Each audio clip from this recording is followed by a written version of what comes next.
Hello student, कैसे हैं आप सब। तो आज की इस वीडियो में हम बात करने वाले हैं बैलेंस ऑफ पेमेंट टॉपिक के बारे में। बैलेंस ऑफ पेमेंट आपके यूपीएससी में बहुत इंपॉर्टेंट है। हर साल 2 से 3 question balance of payment topic से पूछे जाते हैं। तो इस सीरीज में हम डिस्कस कर रहे हैं 1979 से 2024 के टॉपिक। इसमें हमने पहले भी डिस्कस किया है रिलेटेड टू द पॉलिटी। हमने सारे टॉपिक डिस्कस कर चुके हैं, geography, science and technology, environment, history and अभी हम इकोनॉमी के टॉपिक डिस्कस कर रहे हैं। अगर आपने नहीं देखे हैं तो आप यूट्यूब चैनल पे जाकर देख सकते हैं। इसके साथ साथ आप इनको एडुकेमी के पोर्टल पे भी अटेम्प्ट कर सकते हैं, जिसका लिंक डिस्क्रिप्शन में गिवन है। और ये थीम वाइज क्वेश्चन है जो आपको हेल्प करेंगे आपकी प्रिपरेशन में। आप कोई भी टॉपिक्स पढ़ते हैं तो उसके अकॉर्डिंग आप आंसर कर सकते हैं। इसके साथ आप जीएस के क्लास नोट्स भी डाउनलोड कर सकते हैं from the given link in the description of the same topic. Okay, तो ये सीरीज आपके लिए बहुत हेल्पफुल रहने वाली है। जैसे ही आप कोई भी टॉपिक प्रिपेयर करते हैं तो उसके अकॉर्डिंग आप देख सकते हैं कि आप उस टॉपिक में कितना लैग करते हैं, कहाँ पे कमी रह गई है, तो आप सब चीज़ें चेक कर सकते हैं। तो आज का टॉपिक है बैलेंस ऑफ पेमेंट। तो चलिए शुरू करते हैं।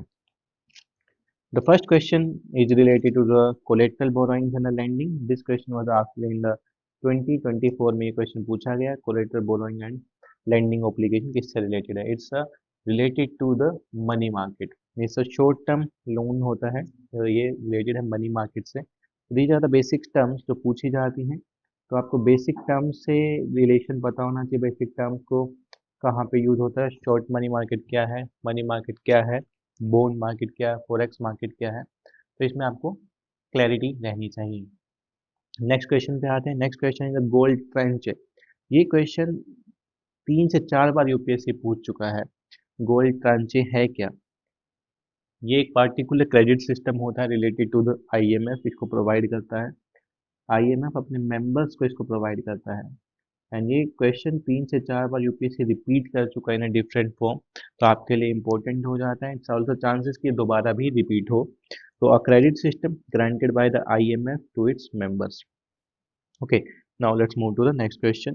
Next question is related to the if another global financial crisis happen, it's about a financial crisis in the near future.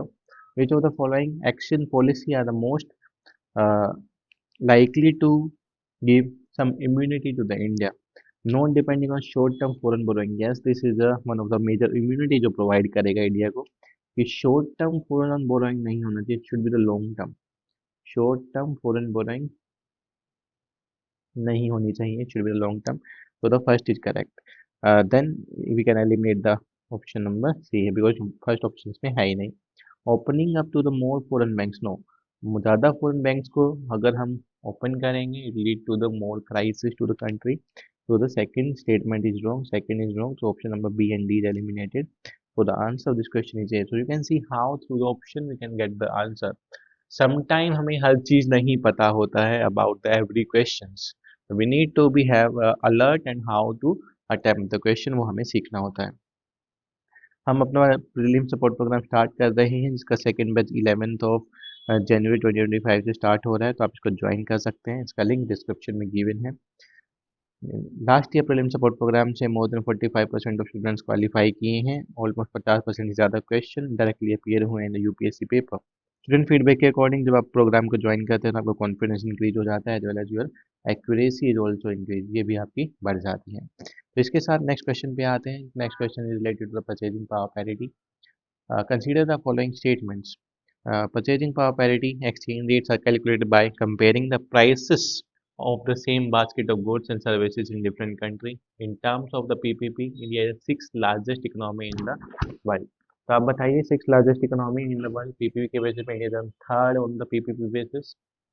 India is third largest economy, not the six largest. तो India is the third largest. So second statement is incorrect. First statement is correct here. So the answer of this question will be 1. So how from the newspaper data आपको कैसे question सही आप कर सकते हैं ये पता लग जाता है। Now let's move to the next question. Next question, in the context of the India, which of the following factors are contributors to reducing the risk of a currency crisis?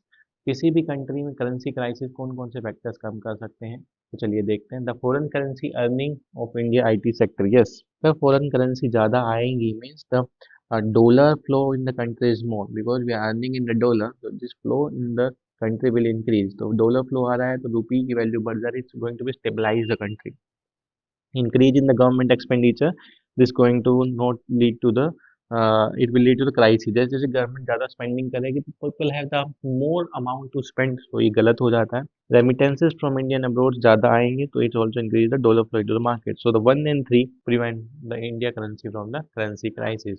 Currency crisis में आपको पता होना चाहिए, जैसे ही foreign currency का flow country के अंदर बढ़ता है, तो सप्लाई ऑफ डॉलर कंट्री के अंदर बढ़ता है, तो रुपी स्ट्रेंथन होना शुरू हो जाता है। रुपी स्ट्रेंथन होना शुरू होगा तो करेंसी क्राइसिस से कंट्री बच जाता है। Now let's move to the question number 5। Question number 5, which one of the following is not the most likely measure government RBI take to stop the slide of Indian rupee। के लिए RBI कौन सा step नहीं लेगी, तो हमें देखना है तो इसके लिए कौन कौन से स्टेप्स हो सकते हैं वो हम देखते हैं। Curbing import of non essential goods and promoting exports, ये लेगा। Encouraging Indian borrowers to issue rupee denominated money, this will also taken by the RBI. Easing condition related external currency, yes. Following an expansionary policy, this is the wrong. RBI will never follow an expansionary policy, they will follow contractionary policy, because the flow of the money को market में ज़्यादा हो जाएगा। In that case रुपी की value तो और ज़्यादा decrease होने लगेगा। जैसे फ्लो मार्केट में इंक्रीज होगा, रुपी की वैल्यू मार्केट में गिरने लगेगी, बिकॉज ऑफ द डॉलर के मुकाबले रुपी कम होना शुरू हो जाएगा, जिसकी वजह से आरबीआई कभी भी एक्सपेंशनरी पॉलिसी नहीं लेगा in the case of the when the rupee is filing down. तो हम अपने अपना सी सेट बैच लॉन्च किया है फ्रॉम द 28 दिसंबर। आप इस बैच को ज्वाइन कर सकते हैं। इसमें वीकेंड क्लासेस हम कंडक्ट कराते हैं, सैटरडे एंड संडे। तो इसमें स्पेसिफिकली आपको वीक में 5 दिन अपने जीएस के लिए स्पेसिफिकली मिल जाते हैं, और सी सेट के लिए आप सैटरडे संडे क्लास लेके यहीं पे प्रैक्टिस करके इसको माइंड अप कर सकते हैं। तो यहाँ पे हम स्पेसिफिकली फोकस करते हैं पी वाई क्यूज पे। And C set is the game of selection. आप किस तरीके से क्वेश्चन को चूज करते हैं वो बहुत मैटर करता है एग्जामिनेशन में। तो वो आपको ट्रिक भी सिखाई जाती है कैसे आप उसको सिलेक्ट करेंगे, एंड एनालिटिकली आप पेपर को कैसे सोल्व करेंगे, ये सारी चीज़ें हम बात करते हैं। तो आप ज्वाइन कर सकते हैं, इसका लिंक डिस्क्रिप्शन में गिवन है।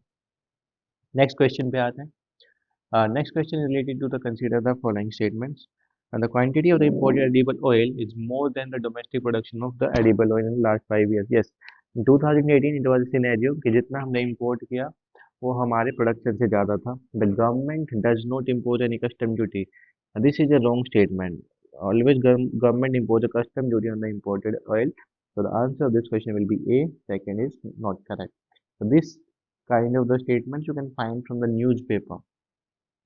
जैसे गवर्नमेंट कोई भी स्कीम अनाउंस करती है, कोई भी न्यूज़ आता है कि ये charging that much amount of the custom duty on these kind of the products, तो आपको पता होना चाहिए कि आपको करंट अफेयर से ही पता लगेगा। You can see how they are integrating the static part with the current affairs के साथ, किस तरीके से वो इंटीग्रेट करते हैं, तो आपके लिए इंपॉर्टेंट हो जाता है। नेक्स्ट क्वेश्चन पे आते हैं। Next question is question number 7। Question number 7 is related to the which of the following best describe a term import cover का डेफिनेशन क्या है। तो सिंपल से आपके टर्म्स पूछ लिया गया, टर्मिनोलॉजी पूछा गया। Import cover is number of month of imports that could be paid for the country international reserves.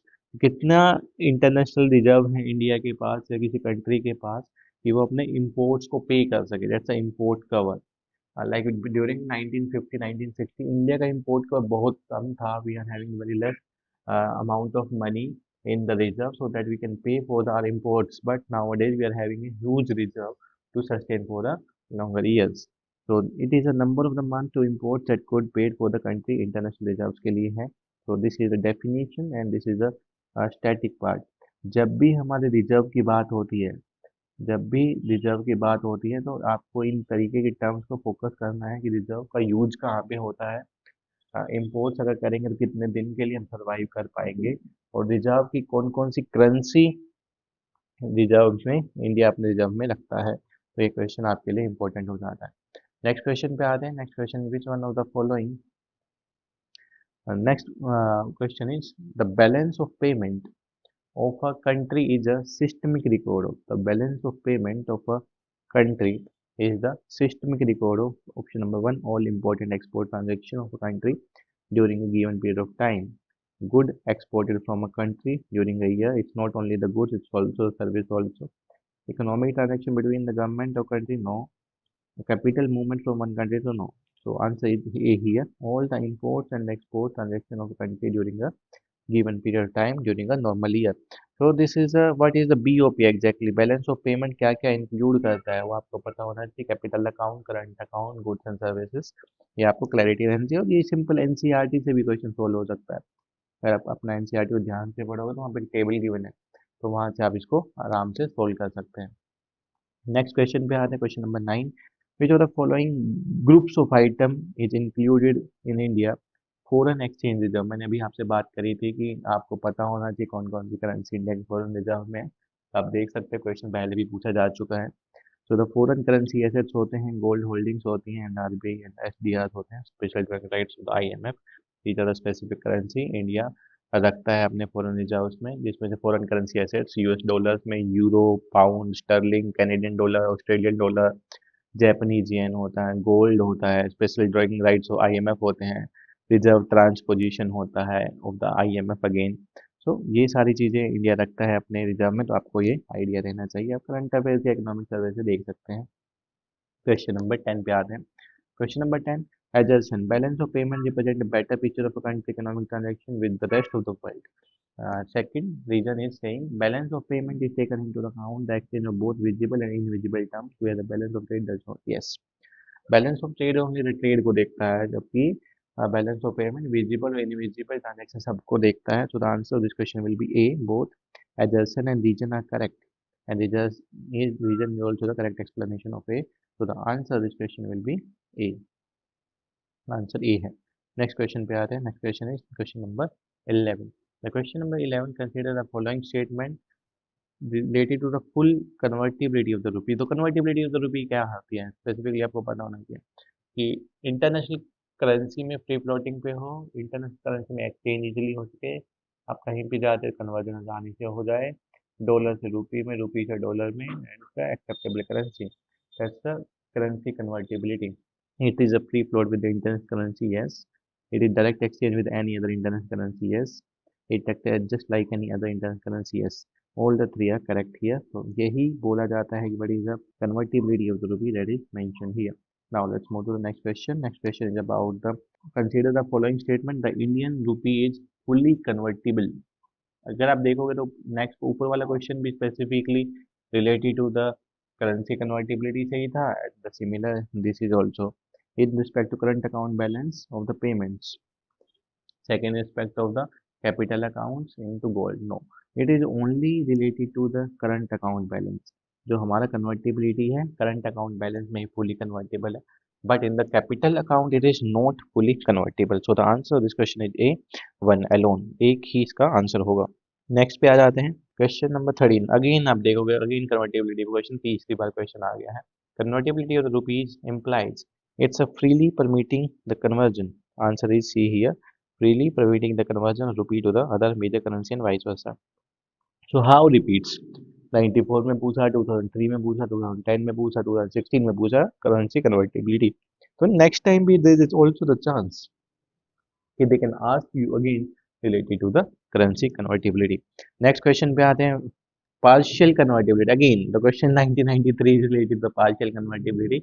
तो ये फिर से when partial convertibility in the exchange rate is fully floating होता है, जब partial convertibility है तो this is known as the fully floating exchange rate इसको बोला जाता है। The answer of this question is C here.